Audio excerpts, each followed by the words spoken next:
Assalamualaikum warahmatullahi wabarakatuh. Perkenalkan, nama saya Nabila Naba Asyifa. Saya di sini sebagai penanggung jawab pengalaman belajar lapangan di RT 3 Kelurahan Majalengka Wetan. Berdasarkan pengumpulan data kuesioner yang telah saya lakukan, diperoleh prioritas masalah kesehatan yaitu penyakit diabetes mellitus. Sehingga pada kesempatan kali ini saya akan melakukan penyuluhan online terkait penyakit diabetes mellitus. Saya berharap dari penyuluhan online ini akan memberikan manfaat kepada masyarakat dan dapat juga mengurangi kejadian kasus diabetes mellitus baik di masyarakat maupun di Indonesia.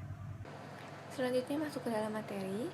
Di sini saya akan menjelaskan mengenai pengertian dan juga beberapa jenis diabetes mellitus. Diabetes merupakan penyakit kronis berupa gangguan metabolik yang ditandai dengan kadar gula darah yang melebihi batas normal. Di kalangan masyarakat, penyakit ini biasa disebut dengan kencing manis, di mana penyakit ini menjadi penyakit metabolik yang sering dikenal sebagai pembunuh secara diam-diam atau silent killer. Ada beberapa jenis dari diabetes mellitus, yaitu yang pertama adalah diabetes mellitus tipe 1. Diabetes ini disebabkan karena kerusakan sel beta pada pankreas sehingga produksi insulin tidak ada sama sekali. Insulin merupakan hormon yang dihasilkan oleh pankreas untuk mencerna gula di dalam darah. Pada penderita diabetes tipe 1 ini membutuhkan asupan insulin dari luar tubuhnya. Selanjutnya yang kedua yaitu diabetes tipe 2. Diabetes tipe ini disebabkan kenaikan gula darah karena penurunan sekresi insulin yang rendah oleh kelenjar pankreas.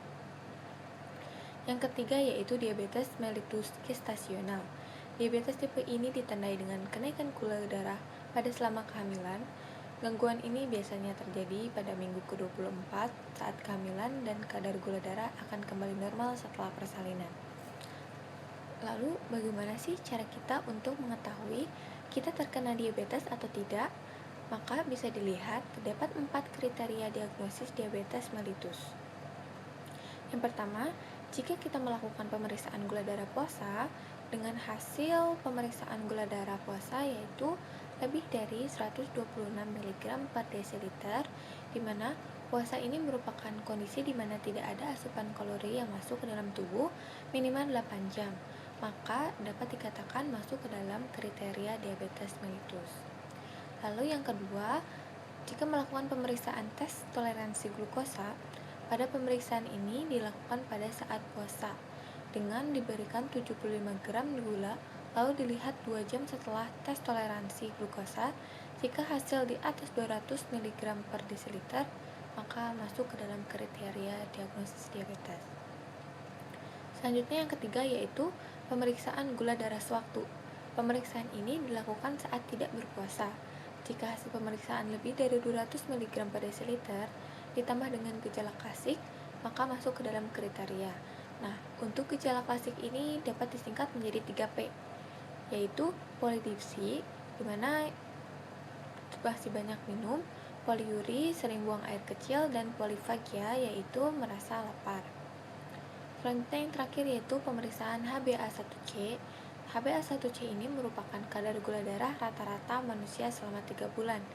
Jika saat pemeriksaan hasil lebih dari 6,5%, maka dapat dikatakan masuk ke dalam kriteria diabetes mellitus.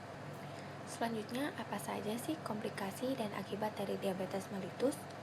Komplikasi diabetes berkembang secara bertahap. Ketika terlalu banyak gula yang menetap dalam aliran darah untuk waktu yang lama, hal ini dapat mempengaruhi pembuluh darah, syaraf, mata, ginjal, dan sistem kardiovaskular. Setelah 10-15 tahun dari waktu terdiagnosis, prevalensi semua komplikasi diabetes akan meningkat dengan tajam. Nah, setelah kita mengetahui komplikasi dan juga akibat dari diabetes mellitus, selanjutnya kita dapat melihat kasus diabetes mellitus menurut laporan statistik diabetes di Indonesia. Dari data milik Kemenkes yang diperoleh Sample Registration Survey tahun 2014 menunjukkan diabetes menjadikan penyebab kematian terbesar nomor 3 di Indonesia dengan persentase sebesar 6,7% setelah stroke, yaitu sebesar 21,1%, dan penyakit jantung koroner sebesar 12,9%.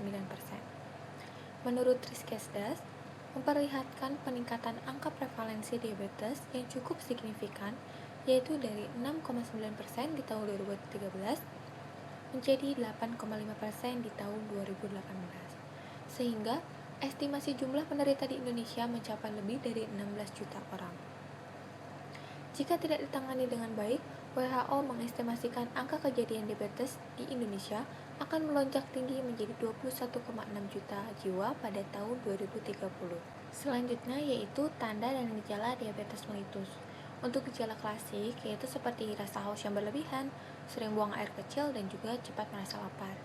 Untuk gejala tambahannya yaitu seperti mudah lelah, penyembuhan luka menjadi melambat, berat badan turun drastis, penglihatan kabur, mudah mengantuk, dan juga kesemutan. Nah, selanjutnya kita masuk ke resiko diabetes. Faktor resiko diabetes ini dibagi menjadi dua, yaitu yang dapat dimodifikasi dan yang tidak dapat dimodifikasi. Untuk yang tidak dapat dimodifikasi ini yaitu seperti ada ras dan etnik, riwayat anggota keluarga yang menderita diabetes mellitus, usia lebih dari 45 tahun, riwayat melahirkan bayi, berat badan lahir bayi lebih dari 400 gram, atau pernah menderita diabetes gestasional. Riwayat lahir berat badan lahir rendah kurang dari 2,5 kg. Lalu untuk faktor yang dapat dimodifikasi yaitu seperti berat badan berlebih, yaitu obesitas, kurang aktivitas fisik, hipertensi, gangguan profil lipid dalam darah, diet tak sehat seperti tinggi gula, dan rendah serat. Nah, untuk mengurangi resiko terkena diabetes, maka perlu dilakukan pencegahan, yaitu bisa dengan cara yang pertama mempertahankan berat badan ideal. Bagaimana sih cara kita tahu apakah berat badan kita ini ideal atau tidak? Yaitu bisa dengan cara menghitung menggunakan rumus IMT. Untuk rumusnya sendiri yaitu berat badan dibagi dengan tinggi badan. Yang kedua yaitu mengatur pola makan. Kita perlu makanan-makanan yang sehat dan disarankan untuk membatasi konsumsi makanan dan minuman yang tinggi gula, kalori, dan juga lemak. Misalnya seperti makanan cepat saji, kue, minuman-minuman manis, dan juga makanan yang digoreng. Untuk asupan gula harian, yaitu sebesar 40 gram atau setara dengan 9 sendok teh gula. Yang ketiga yaitu rutin melakukan tes glukosa darah dan juga kadar HbA1c secara teratur. Yang keempat, rutin beraktivitas fisik seperti berjalan, berolahraga minimal 3-4 kali dalam seminggu. Yang kelima, kelola stres seperti melakukan aktivitas yang menyenangkan, olahraga rutin, dan juga tidur yang cukup. Yang keenam, hindari penggunaan tembakau seperti merokok, tembakau kunyah, dan juga hindari konsumsi alkohol. Walaupun merokok tidak secara langsung menimbulkan intoleransi glukosa, tetapi dapat memperberat komplikasi kardiovaskular dari intoleransi glukosa dan juga diabetes tipe 2. Oleh karena itu, dianjurkan untuk berhenti merokok. Nah, untuk pengendalian dari diabetes, terdapat 5 pilar pengelolaan diabetes mellitus. Yang pertama yaitu edukasi. Edukasi mengenai penyakit diabetes dan juga perawatannya dapat memberikan motivasi baik kepada keluarga dan juga penderita diabetes mellitus. Sehingga dengan memberikan edukasi yang baik, dapat meningkatkan kualitas hidup dan menghindari komplikasi. Yang kedua yaitu perencanaan makanan. Faktor ini berpengaruh pada respon glikemik, yaitu bagaimana cara memasak, proses penyimpanan makanan, bentuk dan juga komposisi makanan. Diabetes mellitus dapat dilakukan dengan pola makan sesuai dengan aturan 3J, yaitu jumlah, jenis, dan jadwal makanan. Untuk jumlah, yaitu jumlah makanan yang dikonsumsi disesuaikan dengan berat badan memadai, yaitu berat badan yang dirasa nyaman untuk seseorang yang terkena diabetes. Lalu untuk bagian jenis, jenis makanan dapat disesuaikan dengan konsep piring model T, yaitu sayuran, karbohidrat, dan juga protein. Untuk pengolahannya dianjurkan tidak menggunakan gula, garam, dan lemak yang berlebih. Selanjutnya jadwal.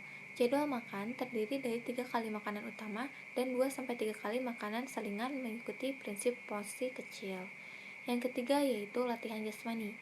Kegiatan jasmani sehari-hari dan latihan jasmani secara teratur 3-4 kali dalam seminggu kurang lebih 30 menit. Yang keempat, intervensi farmakologi. Terapi farmakologi terdiri dari obat oral dan bentuk suntikan. Yang kelima yaitu pemeriksaan gula darah.